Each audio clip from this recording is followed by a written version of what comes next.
Assalamualaikum warahmatullahi wabarakatuh. Alhamdulillahillazi arsala rasulahu bil huda wa dinil haq liyuzhirahu 'alad dini kullih wa kafa billahi syahida. Asyhadu an la ilaha illallah wahdahu la syarikalah wa asyhadu anna sayyidana wa nabiyyana Muhammadan abduhu wa rasuluh la nabiyya ba'dah. Allahumma salli ala Sayyidina Muhammadin wa ala alihi wa sahbihi ajma'in amma ba'd. Para pemirsa dimanapun berada yang saya muliakan, kita bersyukur kepada Allah Subhanahu wa Ta'ala.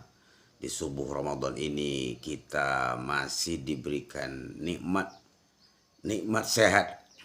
Mudah-mudahan Bapak Ibu sehat semuanya dan tidak kurang suatu apapun. Salawat dan salam kita tidak lupa untuk Rasulullah Sallallahu Alaihi Wasallam. Allahumma salli ala Sayyidina Muhammad wa ala ali Sayyidina Muhammad. Pada subuh ini saya ingin menyampaikan satu buah hadis yang sangat populer, yang selalu disampaikan oleh para ustadz kita. Diriwayatkan dari Abu Daud dan At-Tirmizi. Al-jannatu mustaqatu ila arba'ati nafarin. Sorga itu merindukan kepada 4 golongan. Jadi kalau kita merindukan sorga wajar. Ini sorga yang merindukan kita. Nah, ini kan suatu luar biasa Bapak sekalian. Sorga itu menginginkan kita, merindukan kepada kita, kepada golongan ini, 4 golongan ini. Apa yang 4 golongan itu? Siapa mereka? Yang pertama adalah talil Quran. Orang yang senantiasa selalu membaca Al-Quran. Orang yang menjadikan Al-Quran itu sebagai pedoman hidupnya. Diawalinya dengan mengimaninya, dibacanya, dipahaminya, diamalkan dalam kehidupan sehari-hari. Nah, itulah dia. Orang yang dirindukan oleh surga. Ramadan adalah bulan turunnya Al-Quran. Ramadan disebut dengan Syahrul Quran, bulan diturunkannya Al-Quran. Maka kalau kita ingin masuk surga, yang dirindukan oleh surga, yang pertama kita harus cinta kepada Al-Quran, mulai dari membacanya. Jangankan membacanya, mendengarkan saja kita berpahala Bapak Ibu sekalian. Ada orang ngaji kita dengarkan, berpahala kita. Apalagi membacanya. 1 huruf saja berapa pahalanya dikasih oleh Allah Subhanahu wa Ta'ala. Maka melalui Ramadan yang penuh berkah ini, mari kita biasakan untuk membaca Al-Quran. Mulai dari awal sampai akhir bisa kita kita buat jadwalnya itu, umpamanya 10 halaman 1 hari atau 15 halaman 1 hari, sehingga nanti sampai hari yang terakhir Ramadan kita sudah bisa menghatamkan. Bukan berarti setelah hatam Al-Quran kita tidak baca-baca lagi, tidak. Setiap hari kita harus baca Al-Quran. Kenapa?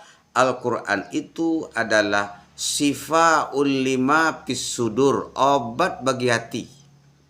Jadi kalau ada bapak-bapak yang ibu yang risau pikirannya, bawa ngaji ya. Bawa ngaji, baca Quran.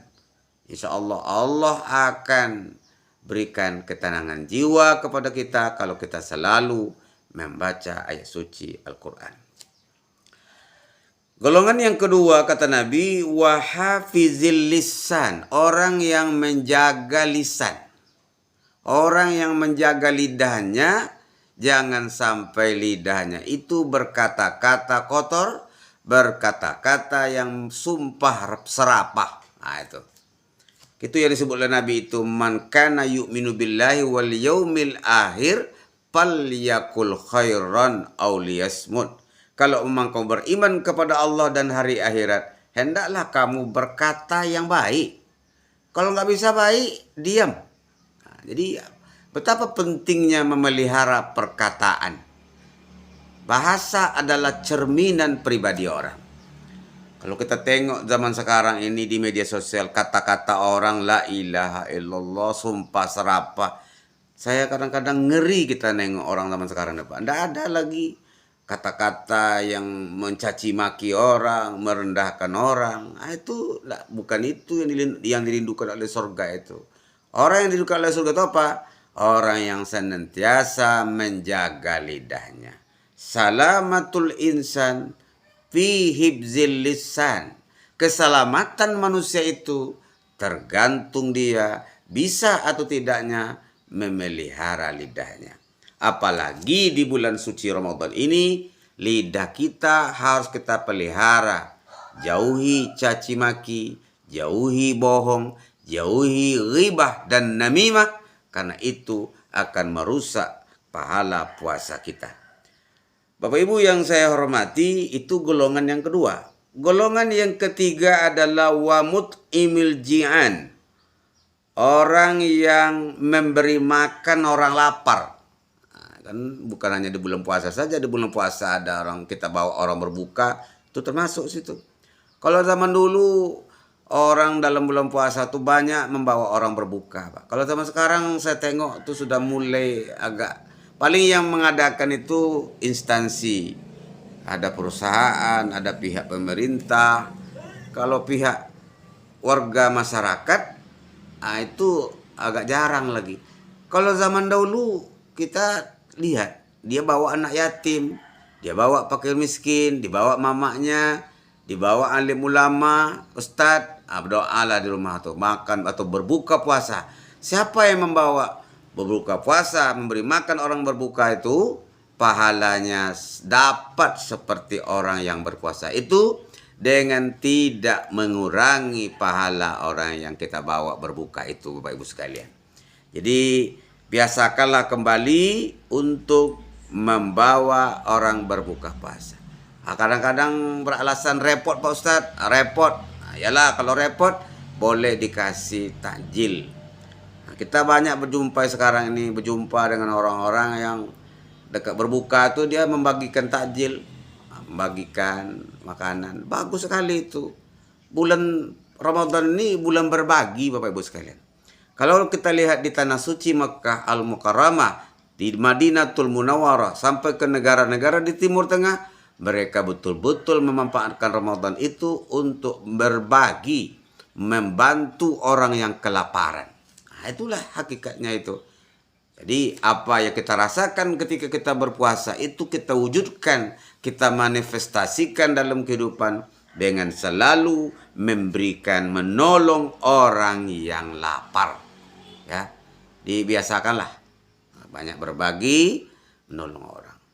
Kalau kita pergi ke kota suci Mekah, mereka senang-senang saja ngasih roti, kadang-kadang 2 karton, 3 karton, tidak tanggung-tanggung mereka bersedekah air. Kadang-kadang mereka pergi ke restoran itu dari jam sekian sampai jam sekian dia tanggung orang semuanya. Siapa yang masuk ke dalam kedai itu halal. Dari jam 8 sampai jam 10, siapa yang masuk ke kedai ini bayar oleh orang yang terbayar tadi, halal. Kalau sudah lebih dari waktunya dari yang ditentukan, haram bayar lagi. Nah itu. Jadi banyak-banyaklah kita memberi makan, menolong orang yang kelaparan. Ya, itu golongan yang ketiga yang dirindukan oleh surga. Yang terakhir adalah wasaimi fi syahri Ramadan. Nah, ini. Itu orang yang berpuasa di bulan suci Ramadan. Jadi sekarang itu bulan Ramadan, kita sudah masuk kepada hari yang ke-17 kita berpuasa di bulan Ramadan.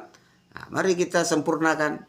Walitukmilul iddata walitukabbirullaha ala ma hadakum wala'allakum tashkurun. Sempurnakan bilangan puasa Ramadan itu. Jadi kalau kita tidak sempurna bilangan puasa Ramadan kita, nggak enak kita hari raya. Bukan Idul Fitri namanya. Kalau kita ikut juga nanti Idul Fitri, itu namanya Lebaran. Kalau kita nanti berhari raya itu kita nggak puasa atau separuh puasa yang cuma Puasa pertama, puasa tengah-tengah, puasa terakhir itu bukan dia Idul Fitri, tetapi dia ikut lebaran. Jadi orang yang lebaran itu orang yang tidak puasa juga boleh lebaran. Orang yang berpuasa 3 hari cuma boleh lebaran. Tapi yang Idul Fitri adalah orang yang menyempurnakan bilangan puasa itu. Walituk milul iddata. Orang yang menyempurnakan bilangan puasa. Puasa itu Ramadan itu bisa 29, bisa 30. Dua itu aja cuma Pak. Nggak ada 31. Ya, nggak ada 31. Nggak ada pula 28, 27 nggak ada. 29 atau 30. Nah, mari kita yang tinggal ini jangan kita sampai, yang masih tersisa ini jangan sampai kita tinggalkan lagi. Tapi kalau memang Bapak Ibu meninggalkan puasa itu karena alasan syar'i, nah itu lain cerita. Ada yang sakit atau dalam perjalanan dan segala macamnya itu ya ada alasan syar'i, itu tidak ada apa-apa, tetapi diganti di hari lain. Nah, inilah kira-kira materi kuliah subuh kita yang perlu kita hayati bersama, bahwa 4 golongan orang yang dirindukan oleh surga. Ya, pertama adalah orang yang selalu membaca Al-Quran. Yang kedua, orang yang memelihara lidahnya, memelihara lisannya. Yang ketiga adalah orang yang memberi berbuka, orang memberi makan orang lapar. Dan yang keempat, orang yang berpuasa di bulan suci Ramadan. Mari kita akhiri dengan berdoa kepada Allah. Mudah-mudahan Bapak Ibu semuanya sehat selalu dan tak kurang suatu apapun. A'udzubillahi minasyaitonirrajim. Bismillahirrahmanirrahim. Alhamdulillahirabbil alamin wassalatu wassalamu ala asyrafil anbiya'i wal mursalin wa ala alihi wa sahbihi ajma'in. Allahumma ighfir lana dzunubana wa liwalidayna warhamhum kama rabbana shighara. ولجميع المسلمين والمسلمات والمؤمنين والمؤمنات برحمتك يا أرحم الراحمين. اللهم اكفنا بحلالك عن حرامك وأغننا بفضلك عمن سواك. Ya Allah, ya Rahman, ya Rahim, kami berkumpul di pagi ini ya Allah. Para pemirsa kami yang menyaksikan video ini, Allah sehatkan mereka semua ya Allah. Mudahkan rezeki mereka ya Allah. Bayar hutang mereka ya Allah. Lunaskan hutang-hutang mereka ya Allah. Jauhkan mereka daripada bala bencana ya Allah. Allahumma inna nas'aluka ridhaka wal jannah wa na'udzubika min sakhatika wan nar. Allahumma innaka 'afuwun karimun halimun tuhibbul 'afwa fa'fu 'anna ya Allah ya Karim. Rabbana atina min ladunka rahmah wa hayyi lana min amrina rasyada. Rabbana atina fid dunya hasanah wa fil akhirati hasanah wa qina azabannar. Walhamdulillahirabbil alamin. Wassalamualaikum warahmatullahi wabarakatuh.